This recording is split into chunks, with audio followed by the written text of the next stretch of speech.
Hello everyone, this is Mintalk India. Prerna Sharma ma'am हम पढ़ रहे हैं आपके एनसीईआरटी क्लास 7th साइंस का chapter number 1 nutrition in plants and this is part 6 video जिसमें हम इस चैप्टर के कीवर्ड्स के डिफिनेशंस को देखेंगे and along with that we will also solve the exercise questions of your text book. इस chapter का एक्सप्लेनेशन बाकी पार्ट्स में अवेलेबल है जिसका लिंक आपको इसी वीडियो के नीचे डिस्क्रिप्शन बॉक्स में मिल जाएगा या फिर आप क्लास 7th साइंस का प्लेलिस्ट भी देख सकते हैं मिनटॉक इंडिया चैनल में।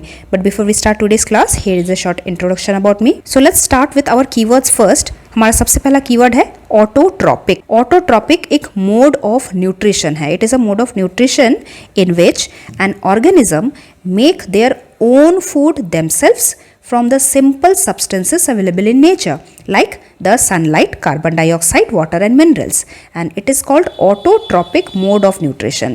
स्प्लिट करेंगे तो ऑटो का मतलब सेल्फ, न्यूट्रिशन का मतलब है ट्रॉपिक, तो इसीलिए autotrophic. All the green plants are autotrophs. जो organism autotrophic mode of nutrition follow करते हैं उन्हें ऑटोट्रॉप्स बोला जाता है और मोस्टली ये ग्रीन प्लांट्स होते हैं क्योंकि यही फोटोसिंथेसिस कर सकते हैं।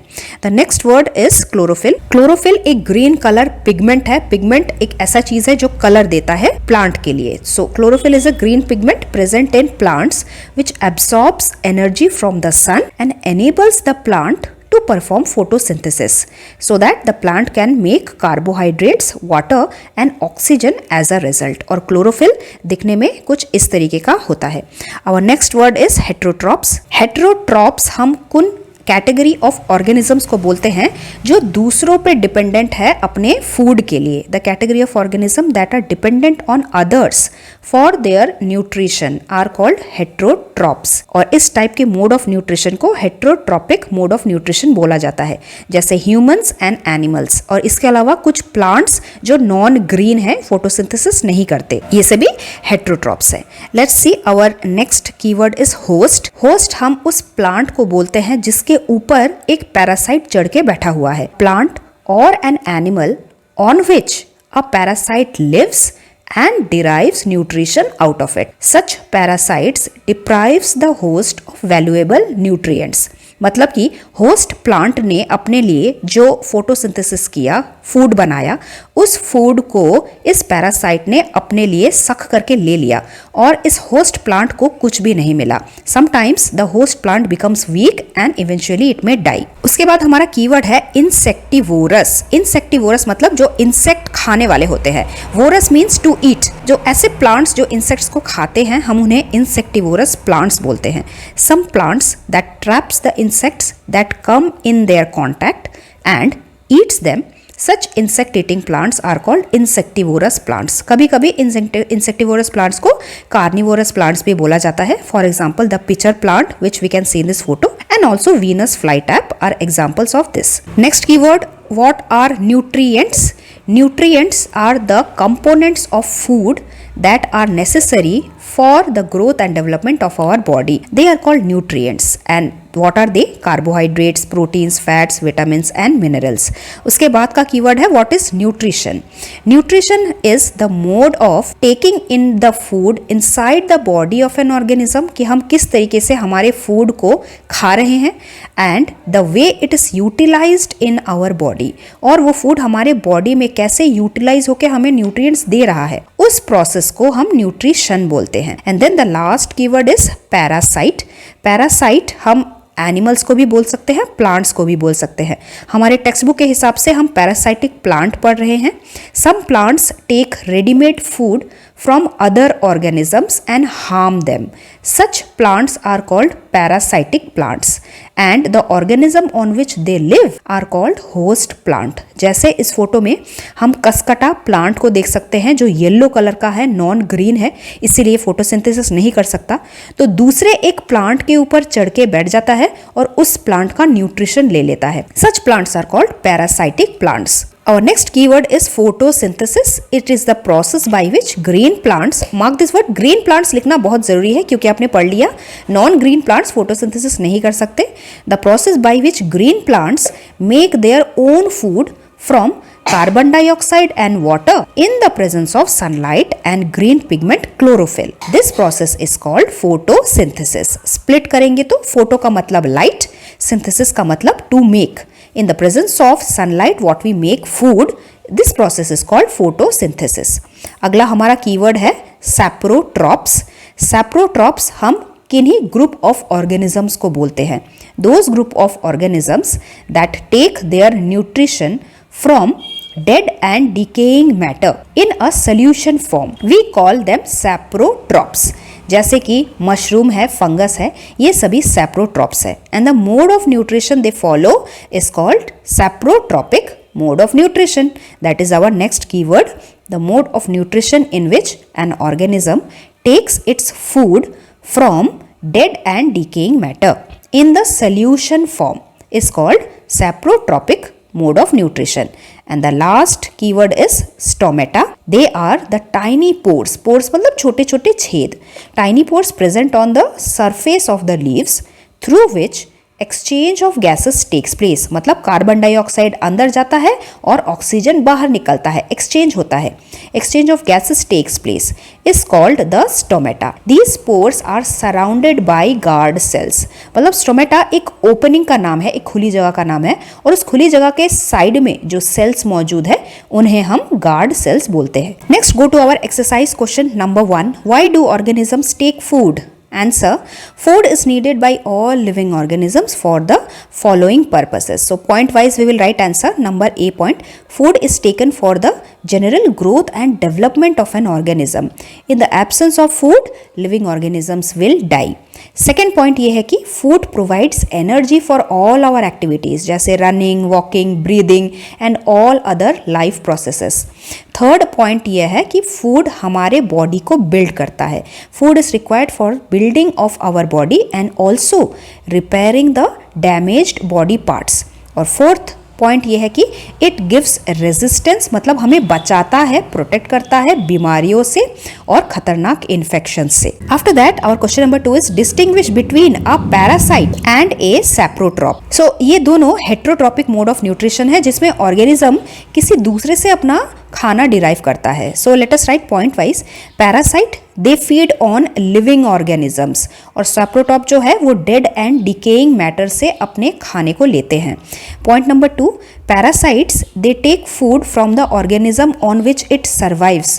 पैरासाइट एक ऐसे ऑर्गेनिज्म पे जाके रह रहा है जो फिलहाल तो जिंदा है, लेकिन उनका न्यूट्रिशन लेने के बाद वो जो होस्ट है वो बीमार होके डाई भी कर सकता है, मर भी सकता है. और सैप्रोट्रॉप जो है उसका second point, they secrete digestive juice on the dead and decaying matter, convert it into a solution and then absorb this solution as their nutrient. Parasite जिस होस्ट पे जाके बैठा हुआ है, जब वो होस्ट मर जाता है, सो बिकॉज पैरासाइट वो क्लाइंब कर सकता है, प्लांट के केस में वो किसी और प्लांट पे जाके क्लाइंब कर लेता है और फिर वहां पे जाके सर्वाइव करता है. Then the third point is parasite जो है, the organism on which the parasite lives is called a host.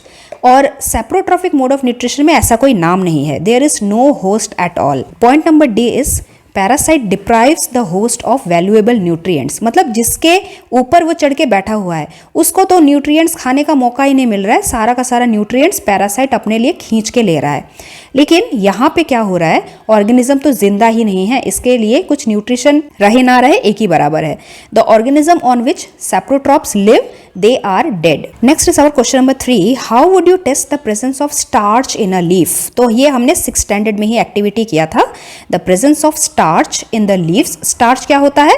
The food material which is produced out of photosynthesis. Carbon dioxide और वाटर के कॉम्बिनेशन से sunlight और chlorophyll के presence में carbohydrates बनता है और यही कार्बोहाइड्रेट्स स्टार्च के रूप में स्टोर होता है. प्लांट्स अपने अलग अलग बॉडी पार्ट्स में स्टार्च के रूप में इसी कार्बोहाइड्रेट को स्टोर करके रखते हैं. तो इसी स्टार्च को हम कैसे पता लगा सकते हैं? We can test it by iodine solution test. Iodine solution थोड़ा येलोइश कलर का होता है, लेकिन जैसे ही वो स्टार्च के साथ केमिकल रिएक्शन करता है, मिक्स होता है, तो ये कलर चेंज होके ब्लू ब्लैक हो जाता है, जिससे कि हमें दिखाता है कि उस चीज़ में स्टार्च मौजूद है. Correct? Now let us go to our next question. Number 4. Give a brief description of the process of synthesis of food in green plants. So first of all, we have to give little introduction. Leaves of green plants have a green pigment called chlorophyll, which can absorb energy from the sun. Now, in the presence of sunlight, they use carbon dioxide and water to synthesize carbohydrate, which is food of the plant. उसके बाद हम photosynthesis का equation लिखेंगे. Equation का मतलब कौन सी चीजें हैं जो रिएक्ट हो रही हैं, मिक्स हो रही है, केमिकल रिएक्शन हो रहा है, और उसके बाद एरो डाल के हम लिखते हैं कि क्या रिजल्ट आ रहा है उसका, मतलब कौन सी चीज तैयार हो रही है. That is called equation. तो फोटोसिंथेसिस में carbon dioxide and water react करते हैं सनलाइट और क्लोरोफिल के प्रेजेंस में, और जो रिजल्ट होता है उसमें कार्बोहाइड्रेट फूड बनता है, वाटर प्रोड्यूस होता है और ऑक्सीजन गैस रिलीज होता है, जिससे कि ह्यूमंस और एनिमल्स सांस लेते हैं. Next is question number 5. Show with the help of a sketch that plants are the ultimate source of food. कि प्लांट्स ही सबसे ग्रेटेस्ट सोर्स है फूड के. अगर प्लांट्स नहीं होंगे तो एनिमल्स को भी कुछ नहीं मिलेगा, ह्यूमंस को भी कुछ नहीं मिलेगा और हेटेरोट्रॉप्स को भी कुछ नहीं मिलेगा. So our answer we will do as a sketch. तो इसका स्केच मैंने एकदम सभी प्रोड्यूसर्स और कंज्यूमर्स को इंक्लूड करके दिखाया गया है. जैसे सबसे पहले सूरज की रोशनी से ही सब कुछ बनता है for the plants. So sun gives the solar energy to the plants. Plants are the primary producers क्योंकि ये ऑटोट्रॉप्स है. ये सिंपल सोलर एनर्जी से वाटर एंड कार्बन डाइऑक्साइड से कार्बोहाइड्रेट्स यानी कि फूड बना सकते हैं. फिर यही फूड आगे चल के हर्बीवोर्स खाते हैं, द प्लांट ईटिंग एनिमल्स, जिन्हें हम कंज्यूमर्स कह सकते हैं. And they are heterotrophs also because they are dependent on somebody else for their food. और इसके अलावा हर्बीवोर को खाने वाले आगे जो मीट ईटिंग एनिमल्स है, carnivores, they are also dependent on herbivore.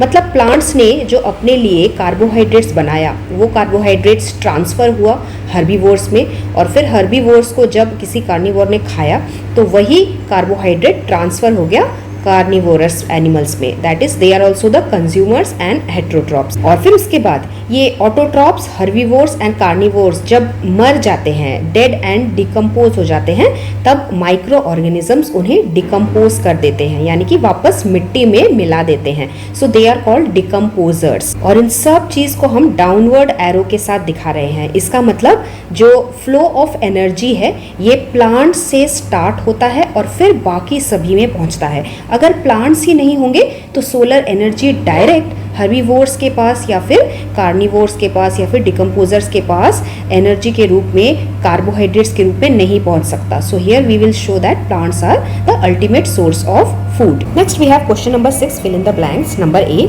Green plants are called dash since they synthesize their food. तो ऐसे ऑर्गेनिज्म जो अपना ही फूड सिंथेसाइज कर सकते हैं उन्हें हम ऑटोट्रॉप्स बोलते हैं. Next is the food synthesized by the plants is stored in the form of what.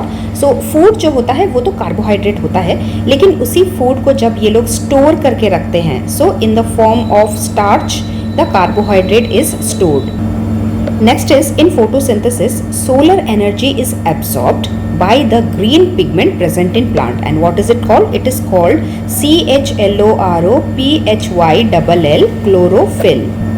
और उसके बाद लास्ट वाला है during photosynthesis plant take in dash. कौन सा गैस प्लांट अपने अंदर लिखते हैं? That is carbon dioxide. And release dash gas. They release oxygen which is very important for the human being and other animals. After that question number 7. Name the following. हमें one word answer लिखना है. Number A. A parasitic plant with yellow, slender and branched stem. तो हमने हमारे text book में ही पढ़ा. It is CUSCUTA Cuscuta plant. It is parasitic. B is a plant that is partially autotroph. एक ऐसा plant जो आधा अपना न्यूट्रिशन फोटोसिंथेसिस से कर सकता है. इट इज हाफ ऑटोट्रॉप और आधा वो हेटेरोट्रॉपिक है यानी कि अदर्स पे डिपेंड करता है. So those plants are called insectivorous plant. And in the bracket एक प्लांट का नाम पूछा है. So example is pitcher plant. Third is the pores through which leaves exchange gases. तो पत्तों के वो पोर्स जहाँ से एक्सचेंज ऑफ गैसेस होते हैं उन्हें हम STOMATA स्टोमेटा बोलते हैं. Then number 8 question is tick the correct answer. Multiple choice type question है। Number A, Cuscuta is an example of what? Autotrophic, parasitic, saprophytic and host. Cuscuta is a parasitic plant. Number B, the plant which traps and feeds on insects. Example हमें देखना है Cuscuta, China rose. Pitcher plant insect को trap करता है और खा लेता है। Number 9, we have to match the items given in column 1 with those in column 2। सबसे पहले क्लोरोफिल। क्लोरोफिल कहाँ प्रेजेंट होता है? लीफ में प्रेजेंट होता है, so we will match this with leaf. Nitrogen gas का संबंध इन सभी में से किन में से है? तो राइजोबियम बैक्टीरिया जो है वो नाइट्रोजन को एटमॉस्फेयर से लेके सॉइल में फिक्स कर सकता है इन सोल्यूबल फॉर्म, तो हम मैच इसके साथ करेंगे। कसकटा एक पैरासाइटिक प्लांट है, तो यहाँ पे ये पैरासाइट लिखा है, we will match with this. Animals दूसरों पे डिपेंडेंट है अपने खाने के लिए, दे आर हेट्रोट्रॉप्स, एनिमल का मैच हेट्रोट्रॉप के साथ। और इंसेक्ट्स कौन खाता है? पिचर प्लांट खाता है। Next is question number 10, mark T if the statement is true and F is the if the statement is false. Number 1, carbon dioxide gas is released during photosynthesis. Release होने का मतलब बाहर निकलना, so this is false क्योंकि photosynthesis के process में oxygen बाहर निकलता है, carbon dioxide is taken inside. Number 2 is plant which synthesize their food are called saprotrophs. No, this is false. जो अपना खुद का सिंथेसिस कर सकते हैं, फोटोसिंथेसिस, उन्हें हम ऑटोट्रॉप्स बोलते हैं। उसके बाद नंबर तीसरा है, the product of photosynthesis is not a protein. हाँ, ये बिल्कुल सही बात है। फोटोसिंथेसिस का प्रोडक्ट कार्बोहाइड्रेट होता है, प्रोटीन नहीं होता। Next is 4, solar energy is converted into chemical energy during photosynthesis. Yes, this is true.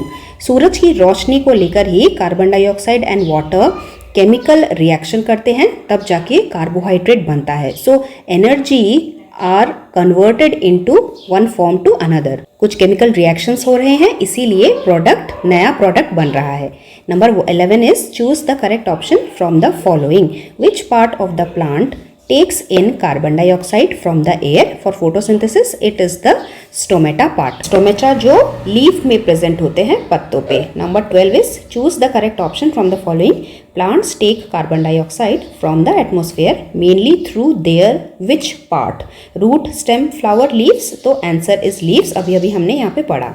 Number 13 question, why do farmers grow many fruits and vegetable crops inside large greenhouses and what are the advantages to the farmers? देखिए, large greenhouses क्या होते हैं? greenhouses कुछ ऐसे controlled way में plants को रखा जाता है जिसमें बहुत ऊंचे ऊंचे ग्रीन कलर के कपड़ों से उन्हें बिग बिग हॉल में कवर करके रखा जाता है। उससे जो सनलाइट आता है वो कंट्रोल्ड वे में आता है, हम टेम्परेचर को कंट्रोल कर सकते हैं, जिससे कि क्रॉप का जो प्रोडक्शन होता है वो कंट्रोल होता है, क्रॉप का फोटोसिंथेसिस कंट्रोल वे में होता है। तो फार्मर्स ऐसा क्यों करते हैं? मोस्टली फार्मर्स फ्रूट्स, वेजिटेबल्स और लेग्यूमिनस प्लांट्स ग्रो करते हैं क्योंकि इन सब के जो रूट्स होते हैं उन रूट्स में नेचुरली राइजोबियम बैक्टीरिया आने लगते हैं और ये राइजोबियम बैक्टीरिया नेचर से, एयर से नाइट्रोजन को लेके सॉइल में फिक्स कर सकते हैं।